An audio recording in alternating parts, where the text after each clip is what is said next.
Hi, everybody. Welcome both to those who are here live and anybody who's watching this recording. This is the 12th out of 12 classes on the Heart Sutra, in particular on writing the Heart Sutra in traditional Chinese characters. And we'll start this class with chanting the Heart Sutra along with a recording, which we'll do right now.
Okay, so before jumping in, as usual, I'll ask if there's any questions or anything anybody wants to say or bring up before we get started.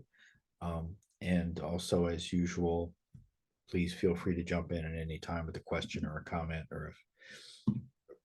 or with anything. I think sure. at this stage, the quick thing I need to suppose check out is what next, because obviously this is the last class here. But I'll probably just pop you an email, and that's where maybe that'll be. Well, so that's going to be my last slide Okay. for this class. I'm not going to just leave people hanging.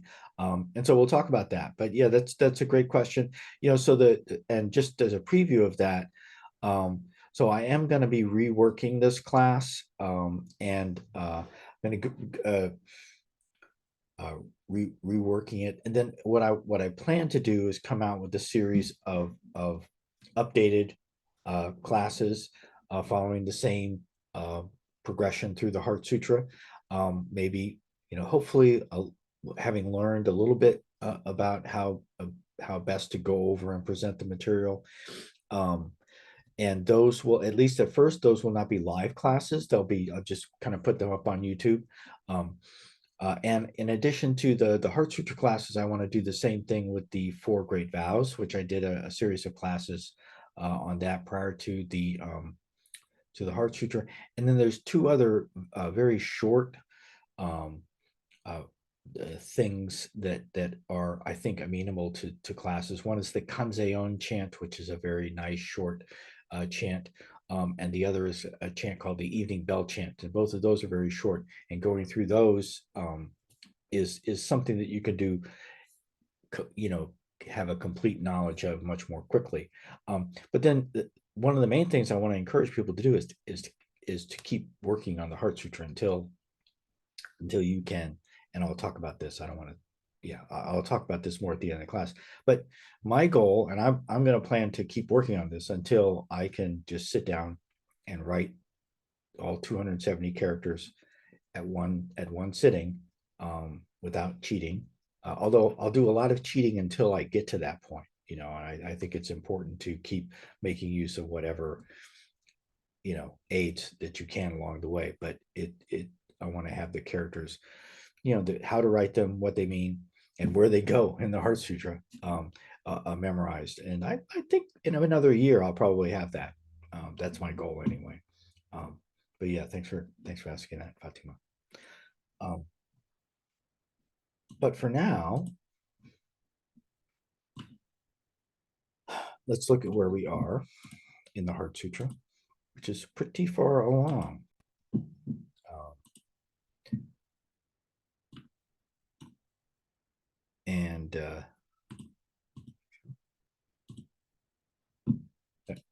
So we're on the last 3 lines of the Heart Sutra, and using these the line numbering that we're kind of using arbitrarily for this class. It's not completely arbitrary, but close to it.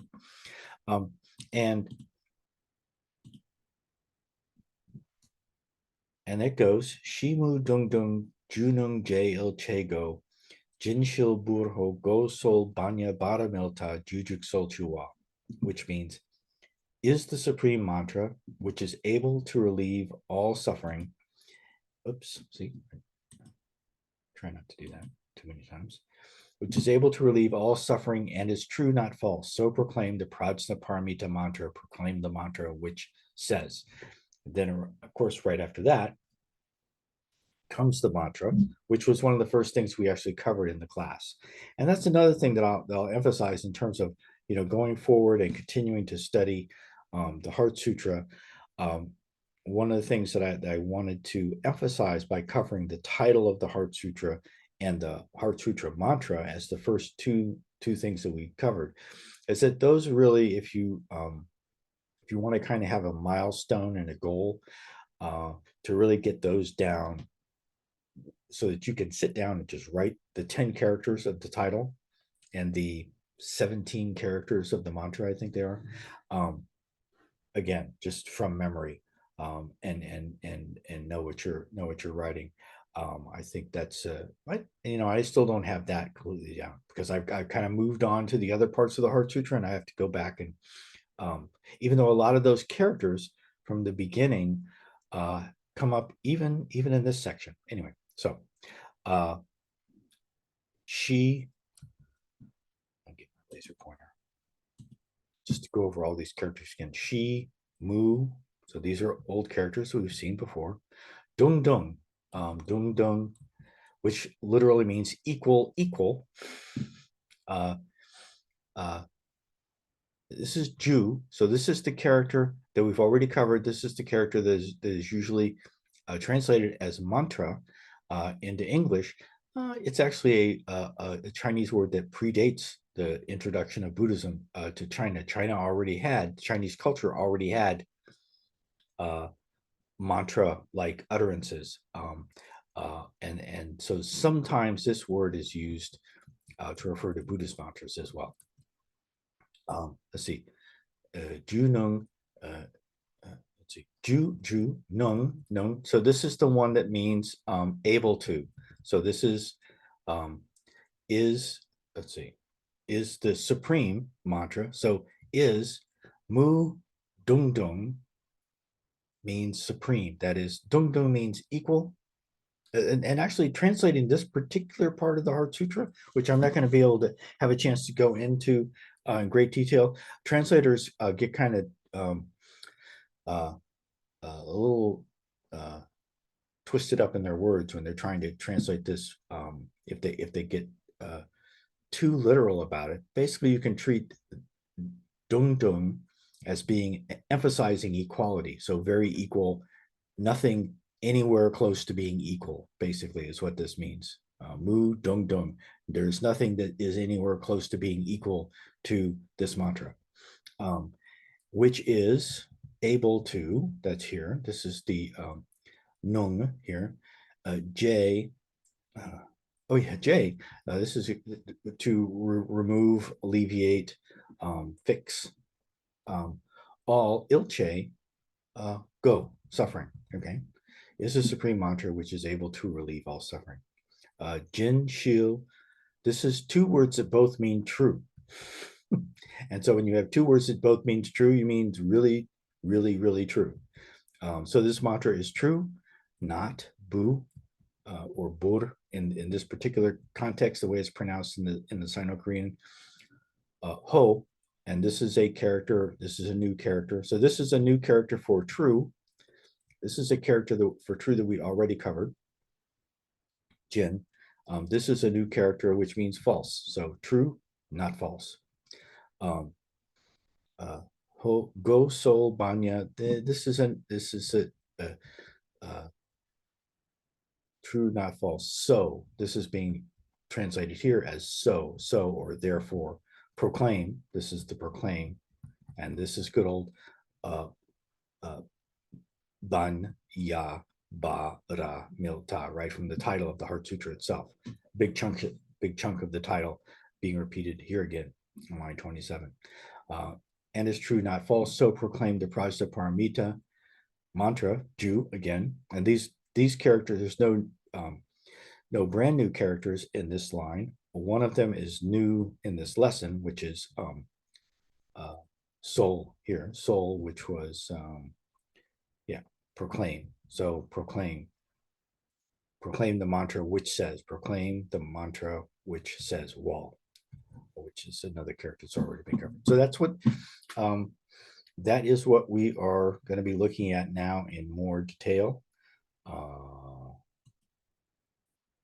And just again to remind everyone, this is where we are at the end, lines 26, 27, and 28 in this particular line numbering. And this is everything we've covered now, which is the entire, all 270 characters of the Heart Sutra. Okay, so there's 3 new characters on line 26. Dung and nung and J, all right? And so, and again, this is the line that means is without equal mantra, able to relieve all suffering. So this final part, ilche go, it means ilche is this combination of characters, which means all or everything, and go is just good old suffering. Let's see now. So yeah, first character, dong, which means equal. And it's got a really, one of its components is very interesting. This is a component that gets around quite a bit in Chinese. It means bamboo, and it's pronounced juk. And then the other component is sa. This is an important character in Buddhist Chinese, because this is the character for temple. So chuk. I'm not taking that apart any further. You could kind of decompose it somewhat, but sa is traditionally decomposed to have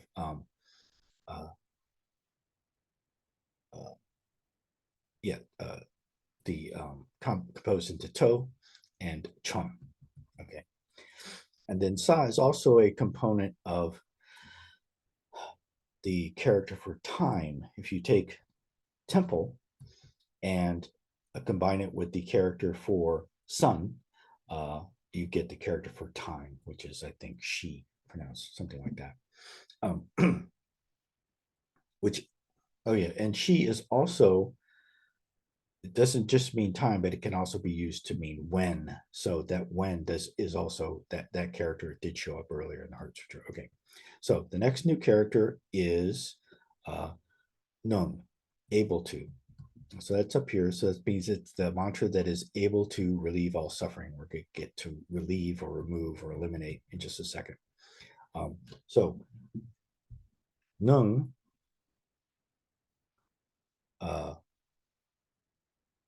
has this the sa, this little almost like a triangle, kind of an open triangle on top that we've encountered before. And I've got all of the numbers for the characters and components. And so you can just, if you divide by 30, you can figure out which this is less than 5.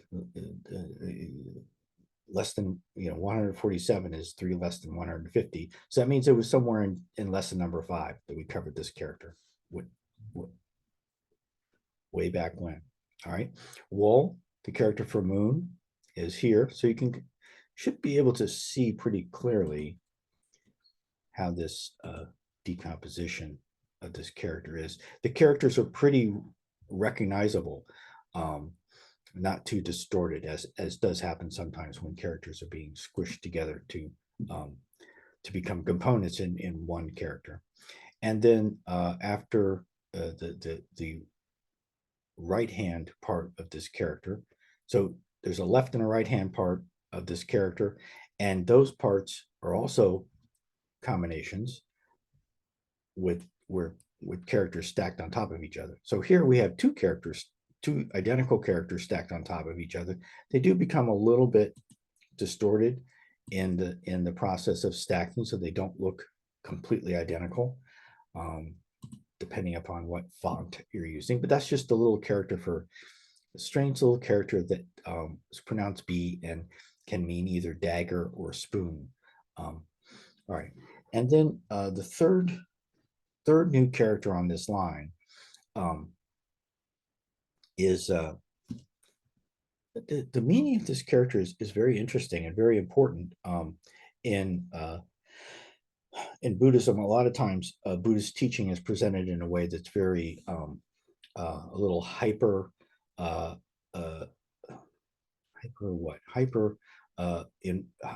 concerned about being, everything has to be very non-dualistic. And so in the non-dualistic presentation of Buddhism, you're never attaining anything and you're never removing anything. You don't get things that are good and you don't get rid of things that are bad.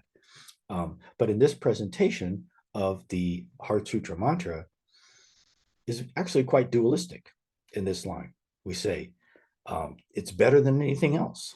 So it's making a comparison. It says that it removes all suffering. It's getting rid of suffering. In the next line, in the next two lines, it will say that it is true, not false. And you can't get more dualistic than that. I mean, to say that something, to not only say that something is true, but then to follow it up by saying it is not false. That's straight up dualism.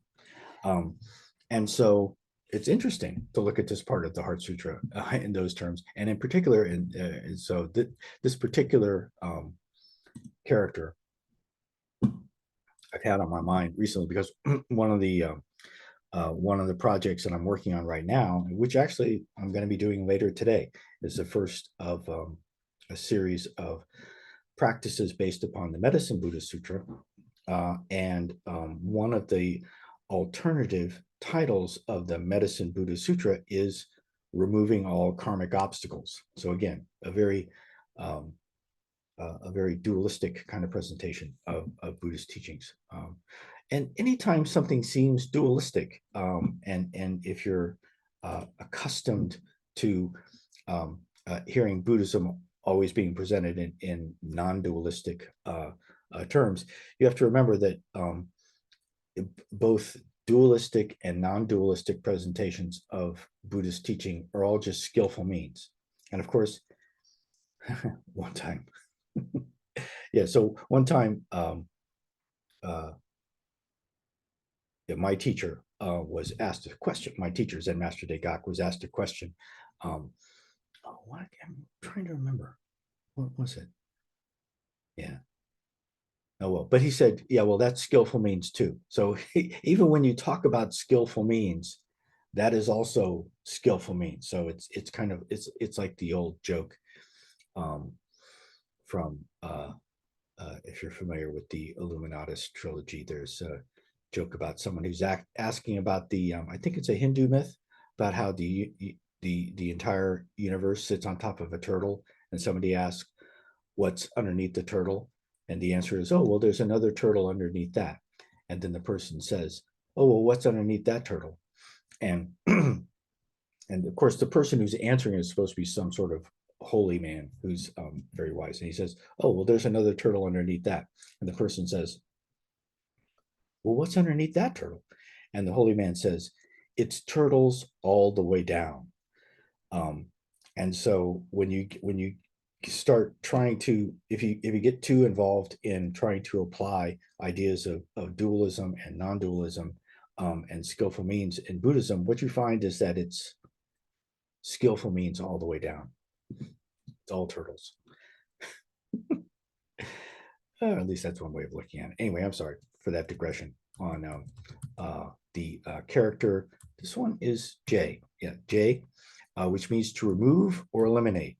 And really, I mean, I feel justified in going on that uh, tangent, because you can't get much more dualistic than the idea of getting rid of things, and that's what this is. Says this mantra: Ajay Ajay Bara Ajay Bara Sung Ajay Moji Sabaha, relieves all suffering. Okay, so it is composed of this the bu left component, which means a mound or a city, and on the right is another component yo, which is one way of saying I or me in Chinese, and actually I've got a slide on this character later on, because there's a bunch of different words. So this is using the Korean pronunciation. There are a bunch of different words in Korean that are pronounced ya, and actually many of those words correspond to different Chinese characters, and some of them correspond to different native Korean words as well. So it's kind of an interesting and cautionary tale about if you think you know the pronunciation of a character, or if you think you hear something and you know what it means based upon the pronunciation, you still have to be very careful, and you have to make sure that you know what character is actually being referred to. And so this ya character is made up of in, this person character we've seen many times, il, and the so character, which is new, and this is a new component. So there's a couple of, what are the new components in this? So juk is a new component, so is a new component, and ya, okay, ya is a new component as well in this lesson, in addition to the new characters of dung and nung and j. Okay. All right. So that's line 26 is the supreme mantra, which is able to relieve all suffering, and is true, not false. So proclaim the Prajna Paramita. That's the line that we're looking at right now. And so this first part of the line, these first two characters, both mean true, and this very first one we've encountered before. The next one, though, is nu-shil, and so it's a new character, and it means true. So the combined jin-shil means true, very true.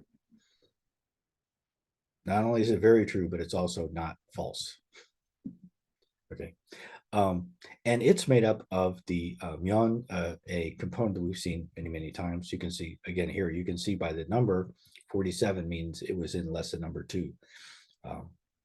And the left-hand component, the right-hand component, sorry, guan, which means to pierce. Okay. And so it's kind of interesting that one of the components of the character for this character for true, means to pierce, I think.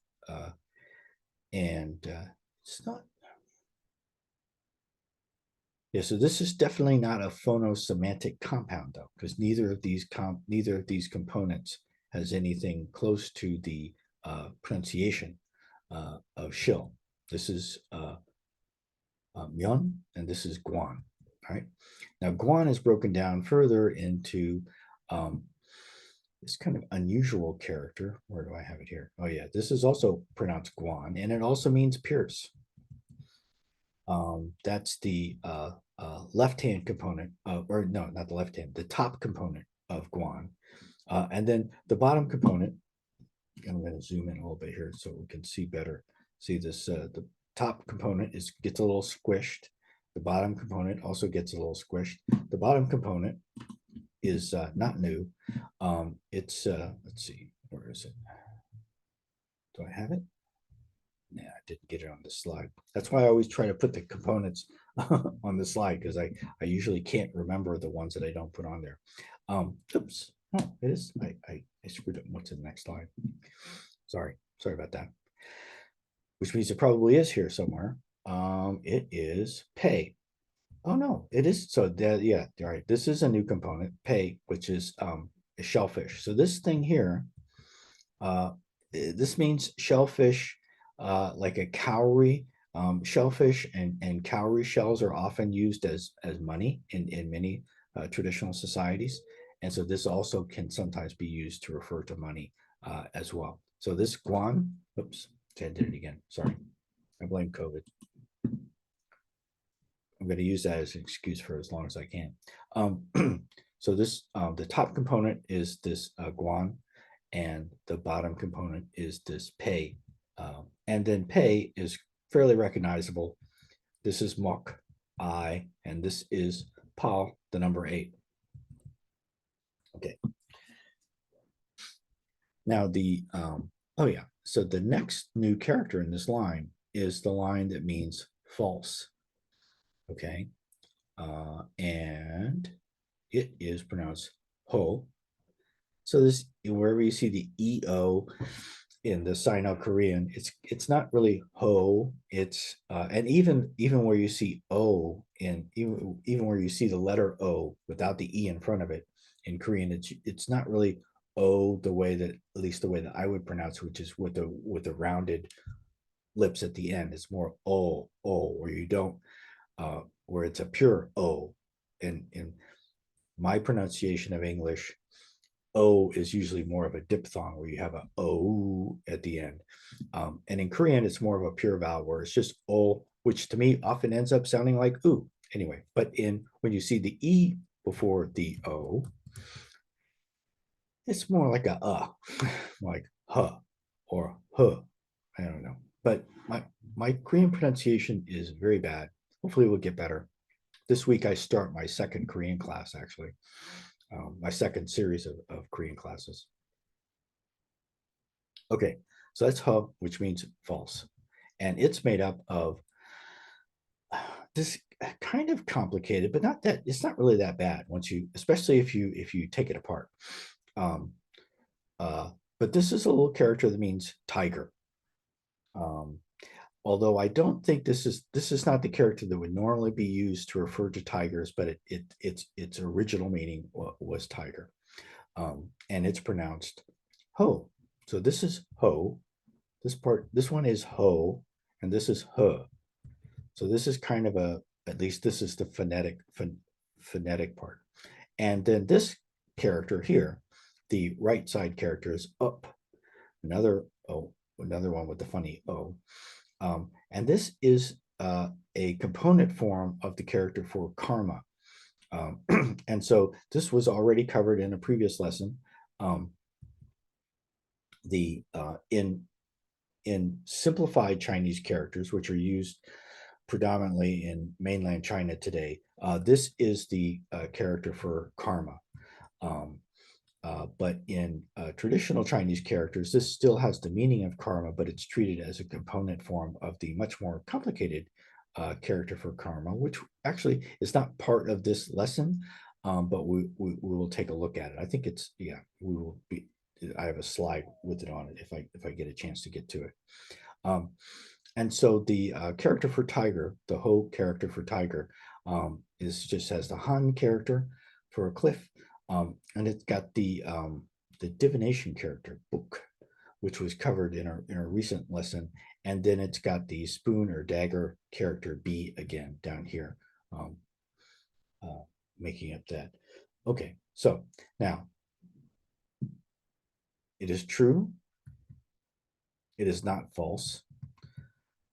Therefore, this character here, which has been covered previously, proclaim, and that's the last new character on this line, because what is proclaimed is the Prajna Paramita mantra, Prajna Paramita, Banya Bara Milta, Banya Bara Milta, which are all characters that were covered in the first couple of lessons. Okay, but this one, what is this? This is soul, which means to speak or to say or to proclaim. Okay, and it's made up of a left-hand component and a right-hand component. Left-hand component we've seen many times before. This is un. This is the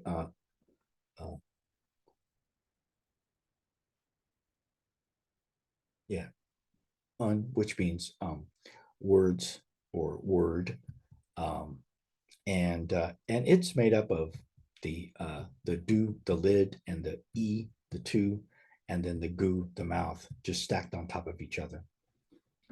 The right hand side of this character is a new character, and this is te for exchange. I'm not sure how common of a word this is, but I wanted to include, it's when you're remembering characters, you should always have at least one meaning associated with it, and this is the one that I plucked out to put next to it. If you should really always be sure to like take these characters and go search for them, either in Wiktionary or in the digital dictionary of Buddhism, and find out what other kinds of meanings they might have. But this is te, and te can be broken down. It has a little the little hat or the little eyebrows or whatever these are on top of te. This is just a component form of the character pal for 8, and then down below it is a character. This is not the most commonly used character for elder brother, but that's what its meaning is, hyung. And hyung is just made up of a gu on top with the 2 little legs, another type of legs. See, this is one kind of legs or eyebrows, and this is another kind. This is il. This is in. This is a component form of the character in for person. Okay, so now is a good time to take a 5-minute break. We'll come back and we'll get to the next. Let's see, this was, oh yeah, there are no new characters on the last line. So now we're gonna, in the next part of the class, I'm gonna go over some extra characters that I wanna cover, and then go into some more details about some of the characters we've already covered, and then talk more about future work and things that you could do to keep studying the Heart Sutra. All right, so but now we'll take a break for 5 minutes.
So let me just review a little bit from this slide, point out which are the new components, which I think I failed to do.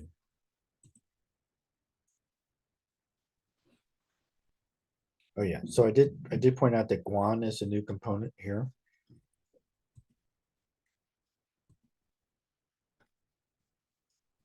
And also this guan, this is guan, this is guan. These are both called guan, and they're both new. They both mean pierce. This is pei, which is a shellfish. This is also a new component. And then let's see if I have these more or less in order. Oh yeah, so the tiger component of ho, which means false, as opposed to ho, which means tiger. This is a new component. And I think that's all the new components on this. Yeah, for this line and for these three characters. Okay, so I don't want to spend, well, actually some of these characters are really interesting. So we've actually let's see. Oh yeah, we have actually finished all the characters in the Heart Sutra. So let's take just a moment to appreciate that. And in the course of the Heart Sutra, actually, I'm going to stop and look at the Heart Sutra itself here for just a second. Put that on the screen. It's one version of the whole Heart Sutra. And oh no, this is not. This is okay. And this is using the writing the right. I'm going to refresh this so they don't have any junk in memory. Yeah. So this is one. This is the Writing the Ox web application, which has actually quite a few different tools in it. One of which is this clickable version of the Heart Sutra that you go through. Now, we know that the characters one. Oh, see, and this will display all the different characters that one is a component of. That's the ill component, which is just a single line. So here's ill. Here's three. There's a lot fewer characters that have three in it. Now, two doesn't show up anywhere in the Heart Sutra as a standalone character, but it shows up many times as a component. Anytime that you have this, so this is the second, this is ma, ha, if you remember back to the beginning of the Heart Sutra. Anytime that you have, and ha has as its left component this character. That's one of the if you see down here, it's this is soul, the proclaim. This is soul, yeah, soul. It's highlighted in yellow. So anytime you click on a component, then every character in the Heart Sutra that contains that component will be highlighted in yellow. If you click on a character, then that character itself is always highlighted dark. Anyway, the reason why I wanted to click on un is because one of the components of un is e, because un is a do, the lid, with the e underneath it, and then the gu underneath that. So this is do here, e, the letter, the character for two, and gu, the character for mouth. And gu, if you click on gu, then everywhere in the Heart Sutra where the character e, I clicked on e, not gu, yeah, the character e for two shows up multiple times as a component in many different characters in the Heart Sutra. And right here we've got the character for 5, which only shows up once in the Heart Sutra. The character, did the character 4? So we've covered the character for 4. The reason why I'm going over this is because there are a lot of numbers that are in the Heart Sutra. 5 shows up. 7 is a component in the Heart Sutra. 8, pal. So 7 is chill. 8 is pal. And one character that does not show up in the Heart Sutra is this one, 6, which is juk. So I've included it more for completeness. It's a simple character. I try to, when I'm including extra characters that are not actually in the Heart Sutra, some of the criteria that I use should be hopefully simple. It should be made up of components that we're already covering, and it should be useful. It should be, if you take a absolute beginner's class in Chinese or Japanese or Korean, you will learn juk. You will learn the number 6. Let's see. Oh yeah, let me get back into the slideshow. And so it's useful to know how to count. All right. Now the next character, so this is juk. This is 6. Very simple, made up with the do and a. So this is do, this is the lid character, and this is pal. These are the little legs underneath. There's a hat and a legs, and that's it. The next character I included because it's pretty simple, and it's in the morning bell chant, which is one of my favorite Buddhist chants, and has a lot of interesting characters in it. And it is kind of, in my opinion, it's an intrinsically interesting character. It has an interesting meaning. It means to act or to do something in a way that's very spontaneous. So one of the meanings is just to twirl one's fingers, pointlessly twirl one's fingers. Another meaning is to draw lots. So like, in like draw lots, like in consulting the I Ching or rolling dice or something. But it's used in poetry. So the way that it shows up in the morning bell chant is that the morning bell chant has several classical Chinese poems embedded in it. And so it's a word that poets like to use, because if you want to express something that is completely free and spontaneous, and the reason why it also has the meaning of drawing lots is because when you're drawing lots, you're leaving it up, to the spirits, to the gods, to tell you what to do. Okay, so when it's made up of the left component is just hand, su, and the right component is nu, but it's also made up of components we've already covered.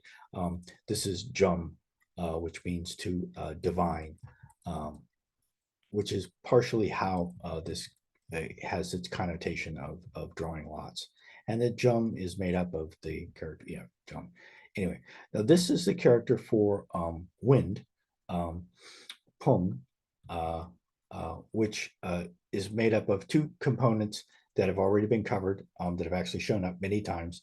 The character for chung, or bug or insect, with the character for stool on top of it. I kind of think of it as a bug hiding under a stool so it doesn't get blown away by the wind. That is a classic made up, a folk etymology for just helping you. It's really not etymology. It's a mnemonic device for remembering a character, which are very good. If you find good memorization tricks for remembering characters, those are very handy. And one thing that's interesting is the character chung has 2 forms, one with the little hat and one without, and they both are pronounced chung, and they both mean bug or insect. In this case, the little line across the top is the biol, the slash character that shows up a lot. And then the other interesting component is one that we've covered recently, is also pronounced jung, which means among or in the midst of. Oh, actually, we covered that quite a while ago. 51, that means it was in lesson number 2. Okay, all right. So these are interesting, cool characters that I like that just involve recombining the components that we've been learning. It's very good to, as you're learning the components, to find other combinations of the components to expand your vocabulary. This character here is very important for your Buddhist vocabulary. This is the character sung, which means to accomplish. And at the if you know the 4 great vows of Mahayana Buddhism, there are many, many different English translations of the 4 great vows, but they go, sentient beings are numberless, I vow to save them all. Delusions are endless, I vow to cut through them all. The teachings are infinite, I vow to learn them all. The Buddha way is inconceivable, I vow to attain it. This is the attain in the 4 great vows. And this shows up a lot in Buddhist teachings. And whenever something is to be accomplished or attained, this is the character that you will find.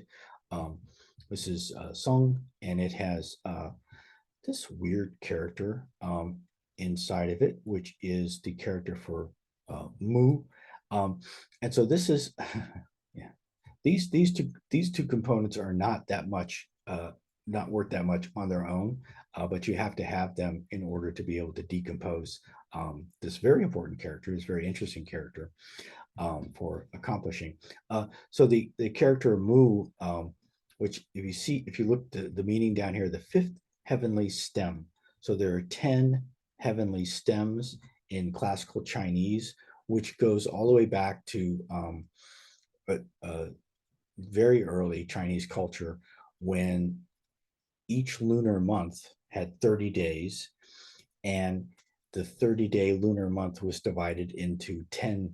The 30-day lunar month was divided up into 3 10-day weeks, and each of those weeks could be subdivided up into 2 5-day parts. But anyway, the 10 heavenly stems are also used in Chinese as kind of like the way that in the West we still use Roman numerals for certain applications, because we know that those are also numbers, even though they're not the numbers that we usually use, but they're old-fashioned numbers.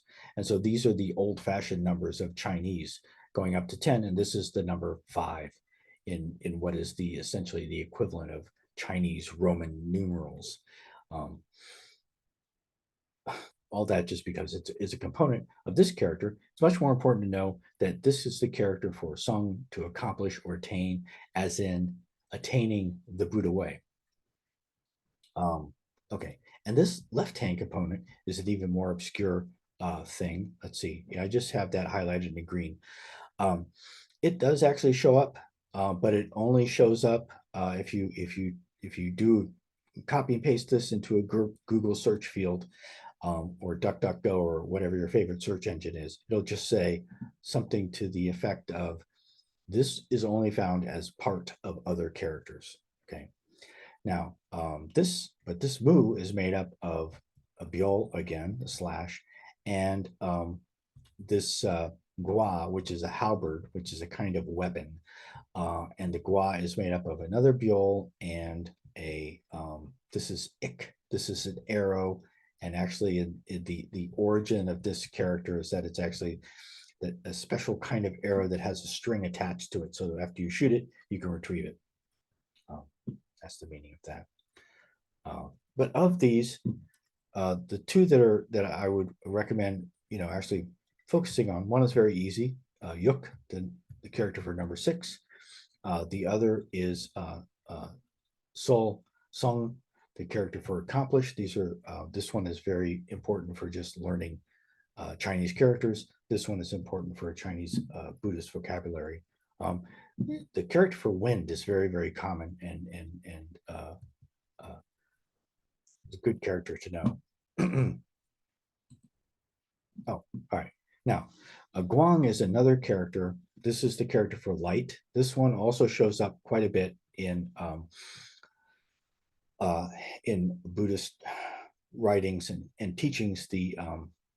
For example, the full name of the Buddha, who's often referred to as the medicine Buddha, the full name of that Buddha it has Guang in it, because the full name is actually the medicine master lapis lazuli radiance Tathagata. And this character here, Guang, can be translated either as light or radiance or brilliance, and it shows up quite a bit. And it's just made up. You take this is a component form of this character for small that was already covered, actually as part of this lesson. And this is a very simple character component, which just means a plateau, which is exactly what it looks like. You just take the il character and put it on top of the two legs of the in character. You've got this plateau to make this guang. Hua is a very simple character made up of the in and the b put together, total of 4 strokes. And this is a character that means transformation. And this is another very important character in Buddhist teachings. You'll often find in sutras, Buddhas and Bodhisattvas being referred to as teaching and transforming beings. And so, which is an interesting combination of words, and the clear implication is that, when Buddhas and Bodhisattvas, great Buddhas and Bodhisattvas, are teaching, it's having an impact on people. They're not just lecturing. They are actually transforming beings with their teachings. And in fact, Hua Ju. So this is Hua. This means transformation. Ju is character that means a lord or master. And so Huaju is a traditional name for any Buddha or great Bodhisattva, which means the Lord of transformation. Okay. So Táng here. This is, and I'm going to have a slide on Táng in a minute. This is another character that shows up a lot in Buddhist teachings, especially in the phrase Shin Táng, which I will have a slide on. This means to penetrate, or it refers to penetration in particular in terms of something that has the power to penetrate. And this component. This is Chak. This is a very recognizable component for the famous character for Tao. This is this component is never used on its own like this. This looks a lot like the Sa character, but it's kind of upside down. And this component is actually a very common word in modern day spoken Mandarin. It means to use or employ something. And it's pronounced young, and it's made up of the character for wall, for moon, with just a straight line down the middle of it. And then also, I wanted to include the characters for the directions. So this is the direction of Dong. This is east. And so, east, which is just made up of wood and sun. This is a character for west, which is So, which is made up of this platform, again, making use of it again. The Ol, which is pronounced Ol. And then this is We, the circle character. And so east, Dong, so the character for direction is Bang. So Dong Bang refers to the eastern direction, which is the direction of the medicine Buddha, and So-bang refers to the western direction, which is the direction of Amitabha. And so these are the two. There's one great Buddha associated with the eastern direction and one associated with the western direction. Okay. And then, of course, and we already covered north in the last class. North was covered in the previous class, class number 11. Nam, this shows up a lot because this is the nam, this is the phonetic nam in namu. So a namu is used a lot in Buddhist practices. Anytime you're doing prostrations or showing homage or taking refuge, this is the nam in namu. And the mu in namu is just mu, it's the mu character. So literally namu, when it's written out in Chinese characters, means south, nothing. But it's used to represent the Sanskrit namaha or namaste or namo, all of those different things from Sanskrit. And it's made up of actually has two of the ship. So the ship is the cross, which means 10, another number that has been covered previously. The upside down box, which is young, and then the this form of the cho character, which means grass. So if you take one cross, put it on top, underneath it, you've got the upside down box. Then you take the cho character and put it on top of another cross inside of the upside down box. Then that's how you get the character for nam or south. Oh, so these are the last three characters of our class. We've already finished all the characters of the Heart Sutra. But the last three characters of the class are very important for your Buddhist vocabulary. Bur-ho yang. Bur-ho yang means universal dedication. So this is this refers to the practice of dedicating the merit of whatever. So the practice of dedicating the merit of your practice to all beings. So bur-ho yang means universal dedication of merit. And it's a very good example of a Buddhist idiom that when you break it up into the individual characters, you don't automatically see the meaning. So bo is pretty straightforward. Bo means universal. So in the 25th chapter of the Lotus Sutra, which is the chapter on Avalokiteshvara, that is called the universal. It's called the Bo Mun chapter, which means universal gateway or universal door. And this is the Bo in that. And if you do, when you do traditional Buddhist chanting, often the very last mantra that's done is the Bo-ho Hyang Jinon, which is the universal dedication mantra. Okay, so this is the Bo, which means universal. It's pretty straightforward, although I have a very scary slide about what happens if you do an image search on this character.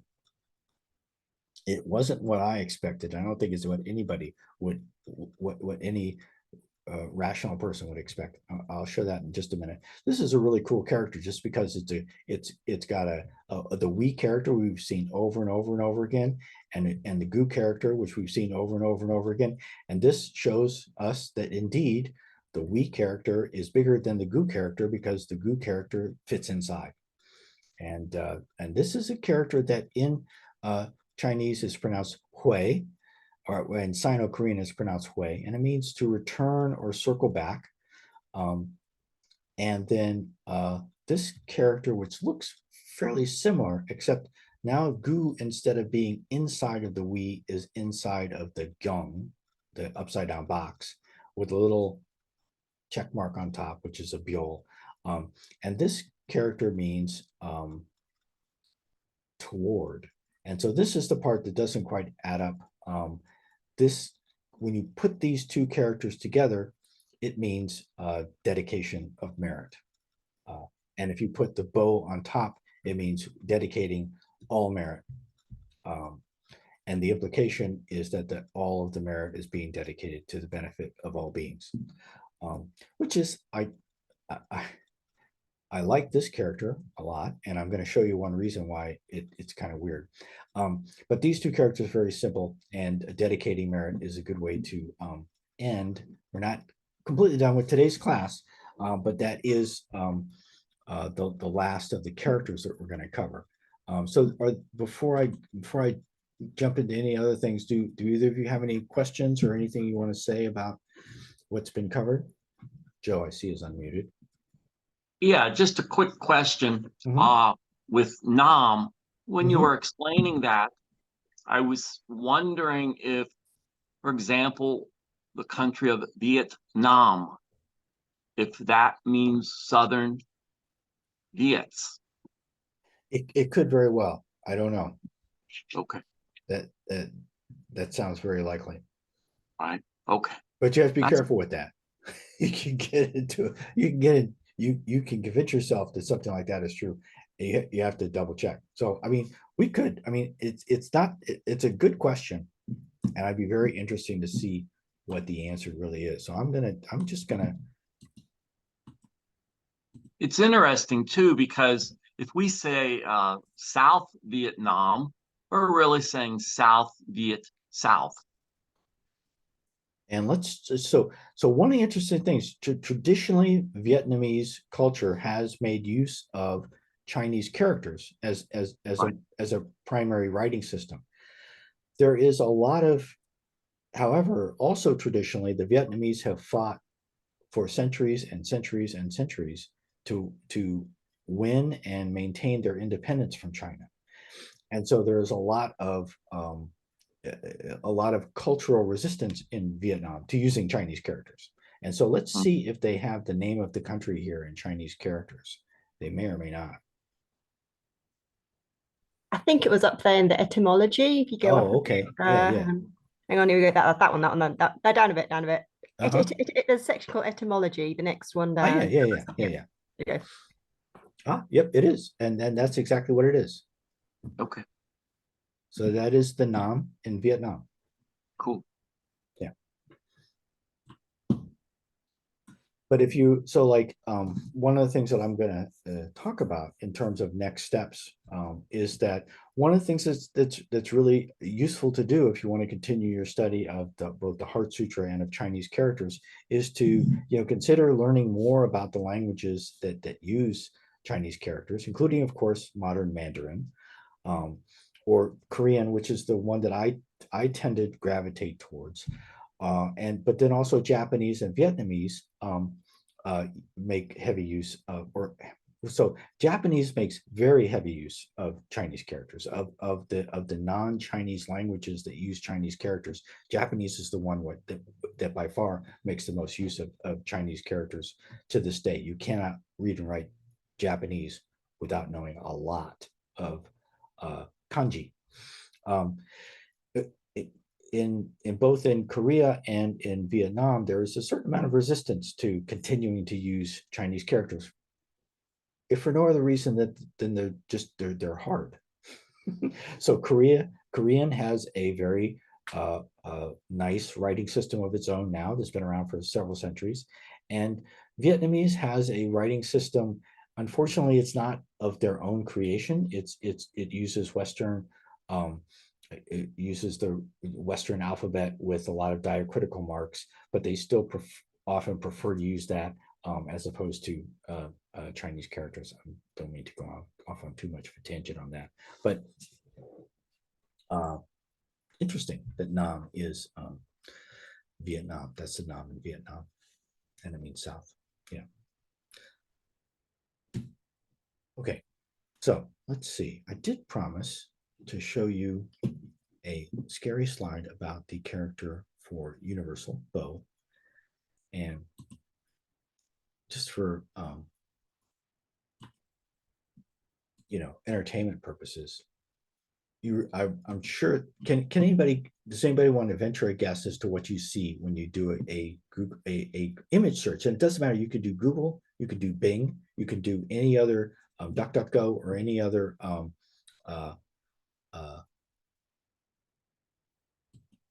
search engine. I'm thinking like a famous horror movie or something like that. But it's kind of a famous horror movie, but not the famous horror movie that you're thinking of, probably. I'll show you. Actually, I think it's the last slide. You see pictures of Donald Trump. And I have absolutely no idea why it is. But if you go to any search engine, like I said, not just Google. This is actually in DuckDuckGo. And you enter this character into the search field and say, show me pictures of this character. This is what you see. And I'll figure out, it's not part. So sometimes a character will show up because it's being used for its phonetic value to spell out Trump's name. This is not part of the phonetic spelling of Donald Trump's name, as far as I can tell. But anyway, that's just an amusing diversion. It's always I'm good. biting my tongue. Yeah. Oh, I think I've Hard. already said enough. Very hard. Yeah. I'm not saying anything about politics. I'm just saying I wasn't expecting that. And I did say, when Fatima said, is it some sort of a horror movie? I did say, yes, it is some sort of a horror movie. But anyway, all right. So, oh yeah. So this is the character that we were looking at previously. This is Jay. This is the character for remove. And this is remove. This is Ilche. This is a character for this is the full character for karma, and this is, oh, now I can't remember how this is pronounced. This is the character for obstacles, which is actually looks a little bit like the character for removing. But this is actually from the preface to the Lotus Sutra, a preface that I believe was written in 1403, and it just the character's Ilche shows up many times, but the character for J, to remove, shows up. Remove all. This just means remove all karmic obstacles, which, as I pointed out previously, is also one of the alternative titles for the Medicine Buddha Sutra.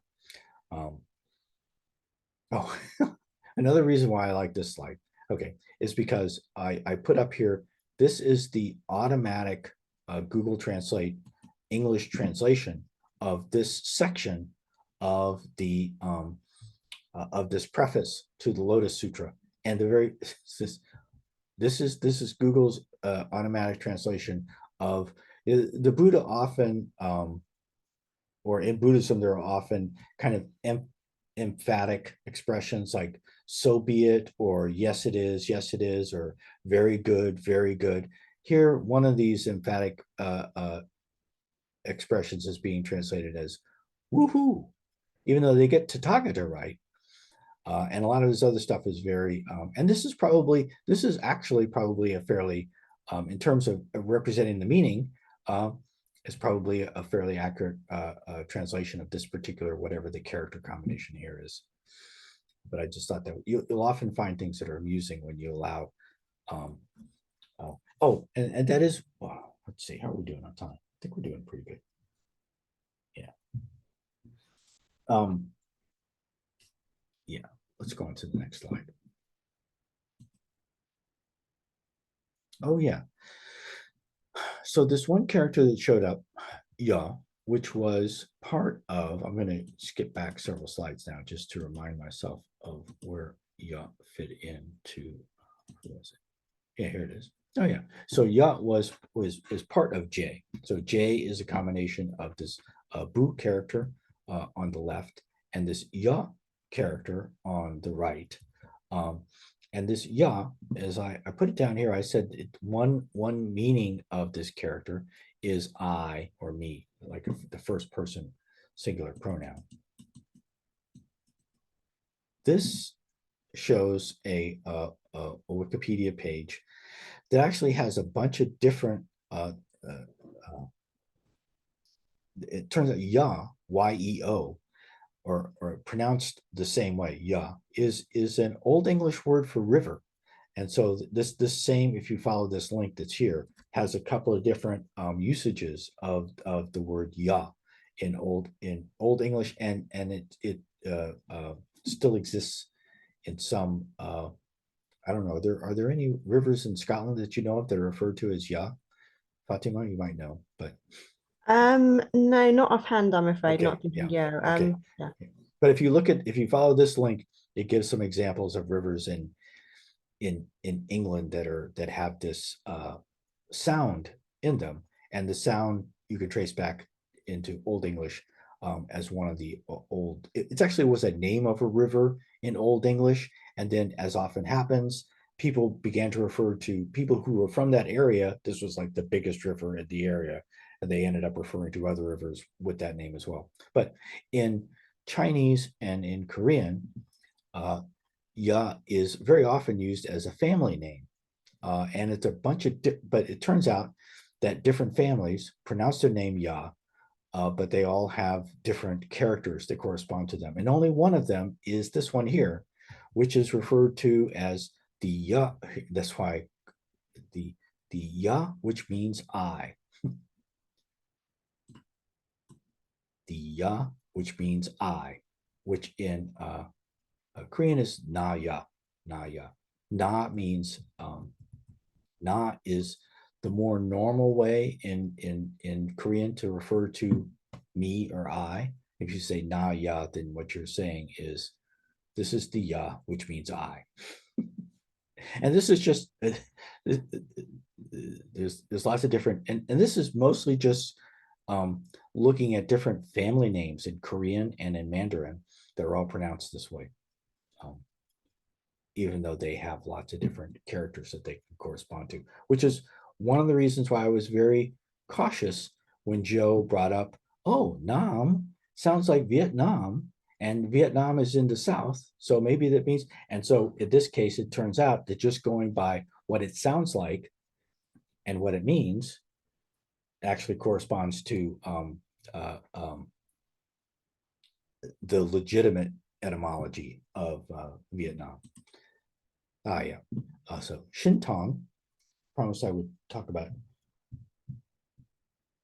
Shintong. So Shintong is a phrase that shows up in a lot of Buddhist teachings, and you'll see it translated as spiritual power, supernatural power. Sometimes it will be translated somewhat literally and strangely as spiritual penetrations. So if you look at the Kshitigarbha Sutra, for example, I've seen English translations of the Kshitigarbha Sutra that talk quite a bit about spiritual penetrations, and they're translating this phrase here. This is so according to the, so this is Shin. So Shin is the Shin was earlier in the Heart Sutra. The great bright mantra, the transcendent mantra. So in the translation of the Heart Sutra that I usually use is where we refer to the transcendent mantra. Yeah, is the great bright mantra, is the utmost mantra, is the transcendent mantra. Anyway, right now I'm forgetting the order of the epithets at the end of the Heart Sutra when it's referring to the mantra, but this is the one that sometimes gets translated as transcendent, sometimes gets translated as divine, sometimes gets translated as magic. In fact, I think I talked about this in the last class. And this means, so this sometimes is translated as power, or sometimes it's translated as penetration, but as I said before, it means penetration in the sense of something that has the power or the ability to penetrate or get through something that's in its way. So it has an underlying meaning of power. And so to translate this as spiritual power is actually kind of close. But it's a good, I think it's a good case where if you see words like supernatural or spiritual or magical in a translation, you really want to know what it is that's being translated here and kind of trace it back and not rely too much on the translator. I have a lot of respect and appreciation for translators, but I don't trust them. And this is from the Digital Dictionary of Buddhism. Supernatural abilities, spiritual powers, the powers of unimpeded existence, the 5 sagely powers. One can go on and on and on. It's very interesting. Charles Muller, who's largely responsible for the Digital Dictionary of Buddhism, is not only very knowledgeable of Korean Buddhism, but knows a heck of a lot about Zen Buddhist teachings. And he says in Chan teachings, this spiritual power, which is often referred to as supernatural or magical or psychic powers, in Zen refers to the free actions of one who demonstrates a thorough great awakening and is not caught up in anything, sleeping when tired, eating when hungry. That's the supernatural powers of Zen. One who sleeps when tired and eats when hungry. Okay. Oh, yeah. Oh, okay. And so since I did include this strange character, Yum, this is the character that means to twirl one's fingers or to move in a very nonchalant and spontaneous way. And I said this is from the Morning Bell Chant. It's actually from a poem written back in the 12th century by Wang Jie. Is the first 4 characters of Wang Jie's poem. And it literally means everything moving freely without hindrance. So this is mul mul is just a repetition of a character that can mean thing. And if you say thing, then especially if you're doing it in an ancient Chinese poem, you're referring to everything whatsoever. A yom rei, this is 2 characters that mean, this rei means to come or to go. This is the rei in yore, which is the Chinese way of saying tathagata, the thus come one. Yum here means to move spontaneously. So this is a combination of 2 words for moving and with the implication of moving freely and spontaneously. And this is mu-gai, which is right from the Heart Sutra, a phrase that occurs twice in the Heart Sutra, which means no hindrance. Okay, so that's nice. A little bit on those characters. And this is Trump. Okay, so we'll take another 5-minute break now, and then we'll come back and wrap things up, talk more about what one can do to continue studying the Heart Sutra and what I can do to maybe help that process. And we'll come back and talk about that more in 5 minutes, okay?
So, oh yeah, so this isn't the absolute last slide.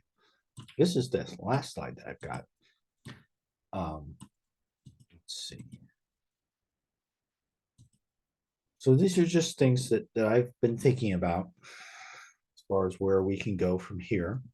And the very first thing that I have is practice, practice, practice until you can just sit down and write all 270 characters by memory in one sitting, which I mean is a very accomplishable thing. I still got a ways to go, but I feel like I can get there. And so just because something can be done doesn't mean you should. And this is not something that is particularly easy. It's a commitment of time and energy, things that you could be doing otherwise. But I would say that it's very worthwhile. And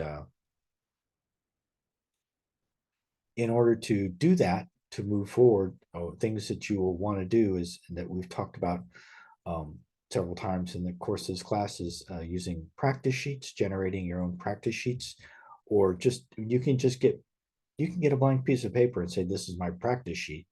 Or you can, buy books that have practice sheets in them, or you can use online applications that will create custom practice sheets for you for the characters that you want to work on. I've talked about that before. And I've showed, I usually use the purpleculture.net. I think it's been a while since I generated any practice sheets, so I probably have let my subscription there expire. I need to get back on there and generate more practice sheets and do more practicing. The videos and the slides that have been used in this class, I think are worth coming back to and reviewing. And I'm going to be generating, I'll get to that in a minute, but I'm going to be producing more materials related to the Heart Sutra that I will be making available. And then, of course, the Writing the Ox application. One thing that I didn't do in this class, which is focused hardly at all on the where's my I've got too many. Oh, here we are. In addition to just knowing how the characters are put together and how they look, it's also necessary to see how they're written. After a while, you can get a hang of it. You can kind of look at a character and know how it's written. But actually, when you have a character this only has 12 strokes, which is not that many. But I wouldn't want to just from scratch look at the character and try to guess where each stroke goes and what the order is. And so looking at stroke order animations, I will go to, don't have it anymore. Yeah. No. But for any character, in addition to using the Writing the Ox, oh yeah, I can just do it here, application, you can always just use Google or DuckDuckGo or whatever your favorite search engine is, and just put in a character and say, show me the stroke order. And there it is. And when you find an animation on another page, they are almost inevitably going to be using the same database that I'm calling from the web application that I've written. And one of the reasons why I know that is whenever in my application I run into a character that it says, oh, that character isn't in our database, I find the same thing on every other web page that offers stroke order animations. And so these are really very helpful. I would say beyond helpful. I'd say they're absolutely necessary. And then in addition to, I would also say, look at, I've got some materials up. If you look at one of the best ways to follow along with material that I've produced and made available is just to look at through my YouTube channel, which I'm going to try to make a little bit better organized in the very near future. But I do have a series of videos on the characters in the four great vows. It's similar to, but much shorter than the Heart Sutra class. One thing that you can do is just dive in and start looking at the Chinese texts of sutras. You can, for example, if you're interested, if you want to know, well, what else besides pictures of Donald Trump can I glean from the character Bo? And so what I just clicked on, this is the and I'm going to make a more filled out list of links to the online the Chinese Buddhist Electronic Text Association has a huge, I believe they may have the entire Tripitaka in Chinese online available. If not the entire, then very close to it. And when you go to one of their pages, which are in Chinese, and not only is the text in Chinese, the whole page is in Chinese, but if you have a automatic translation available, you can see this is the Myoho Lotus Sutra. The Lotus Sutra, also known as the Lotus Sutra. And, so this is, the Lotus Sutra is actually broken up into many sections on his website, so it doesn't load the entire sutra all at once. But this is just looking at the first two chapters of the Lotus Sutra, including the preface that I talked about before. And you can just search for a character in there. And as you're searching for characters in the Lotus Sutra, you can go back and forth between the English and and you can kind of keep place. They have these little numbers in here, these little section numbers. So it can be very intimidating, but I think it's worth diving in and looking at it. And you can always kind of go back and forth between the automatically generated English translation and the Chinese text. One thing that I mentioned is that at this point, having gone to, so first of all, having gotten to this point, okay, then you should definitely continue studying the Heart Sutra until you really know these 270 characters. I mean, I believe, like, I owe it to myself to continue on with what I've learned so far.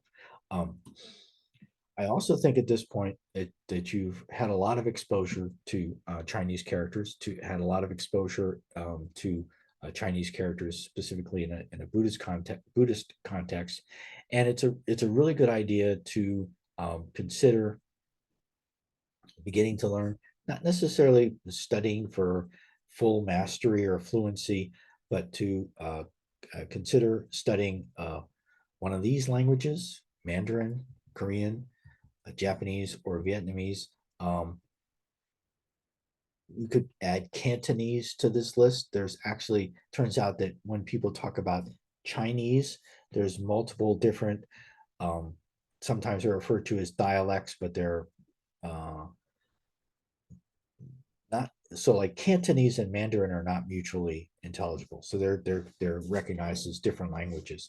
But Shanghaiese, which is the type of Chinese that's spoken in the area of Shanghai, is often treated as a separate language. But anyway, so my point being that if you're looking for someone to teach you a language, or classes that you can take, or books that you can get, or websites you can go to, you're probably limited to these languages and maybe Cantonese. I don't recommend Cantonese. It's kind of an obscure, unless you've got friends or family in Hong Kong, which is Hong Kong is where they speak Cantonese. But beginning to learn one of these languages or more is not a bad idea, and it's not that difficult to find online classes or books and websites that will teach you some. There's a lot of stuff that we have not covered in the course of these classes. Things like how to say hi, how are you, hello, goodbye, please and thank you, and all that kind of stuff.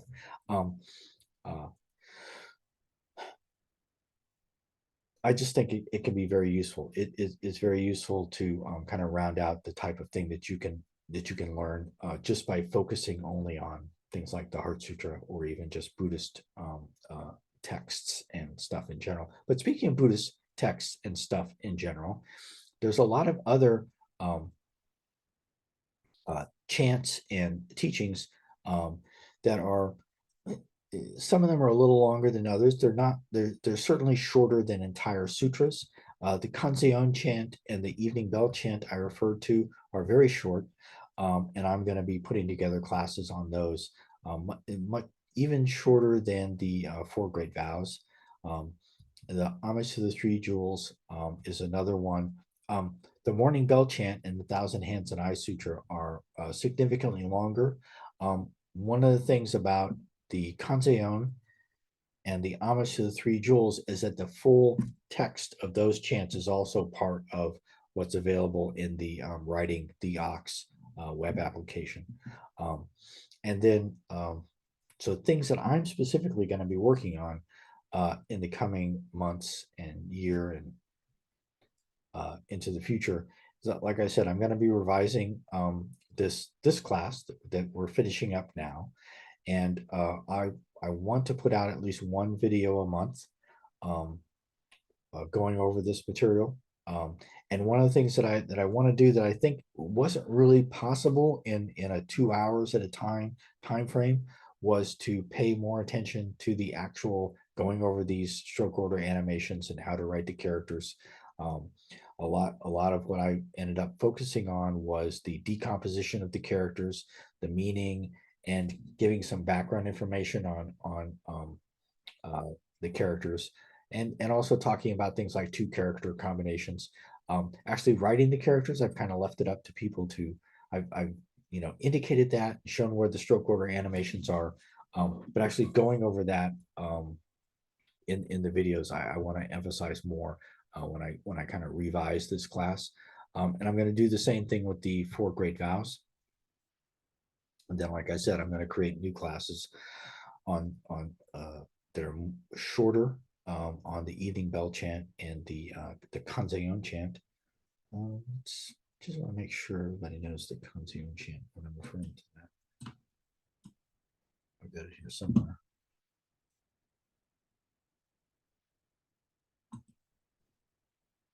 Kanzeon chant.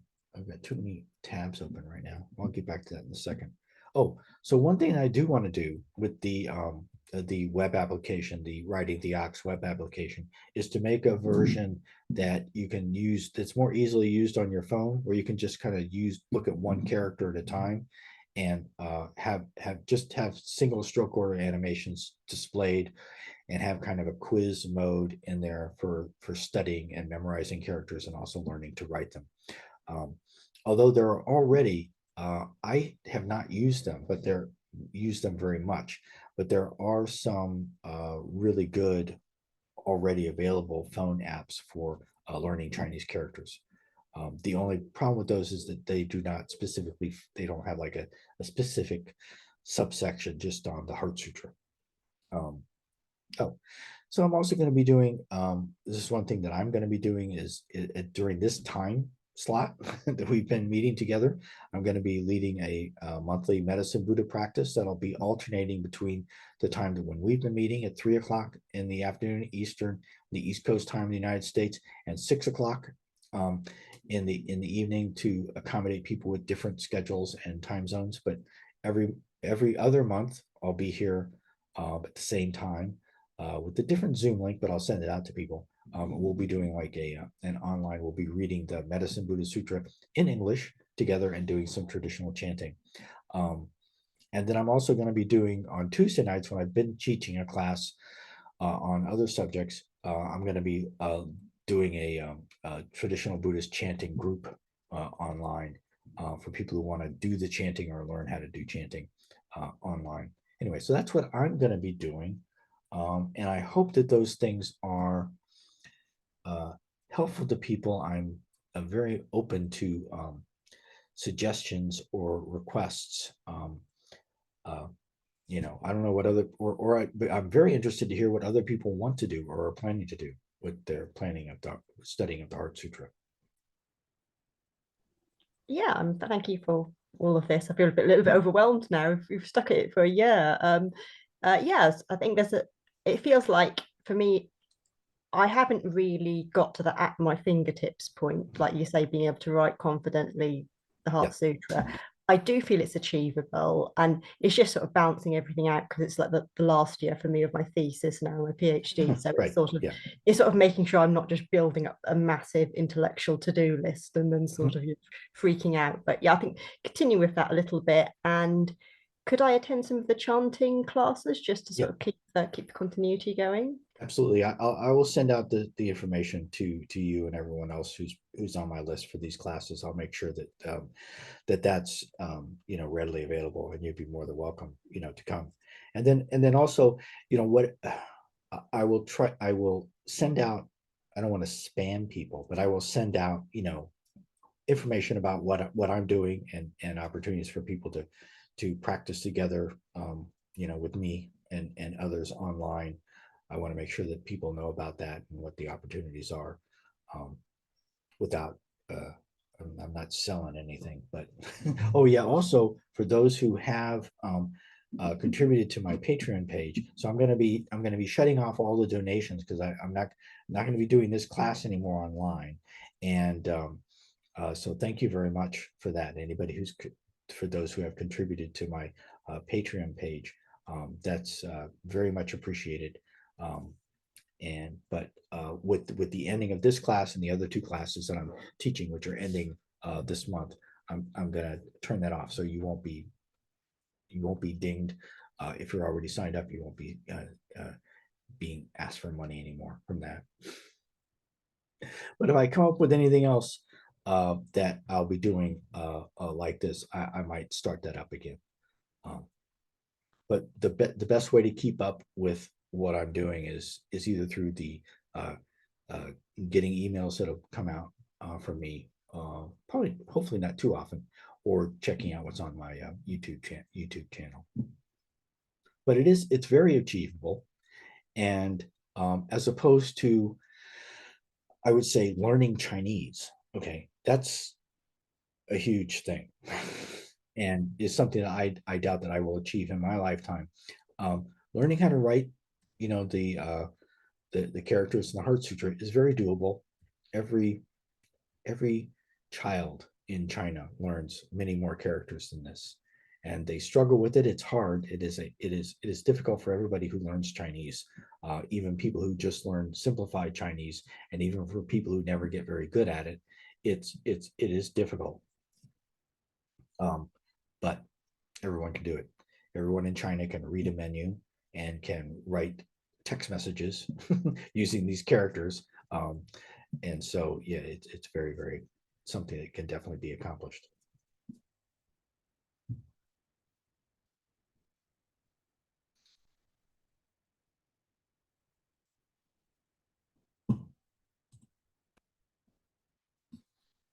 Okay, well, like I said, I'm still getting over COVID, and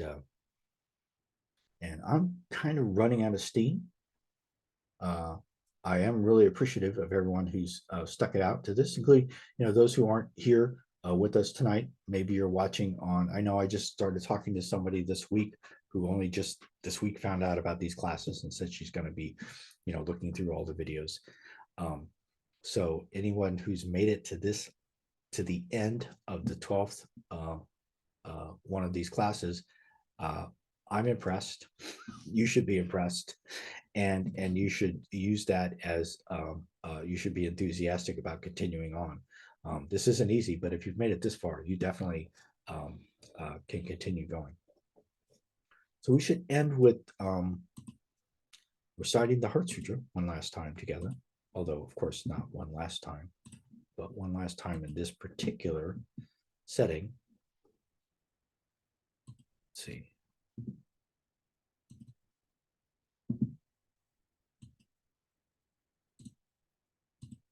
So I'm going to share my screen.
Thank you, Kurt. Thanks, Joe. Thanks so much. See you soon. Thanks, Fatima. See you both. Bye-bye. Bye-bye. Take care.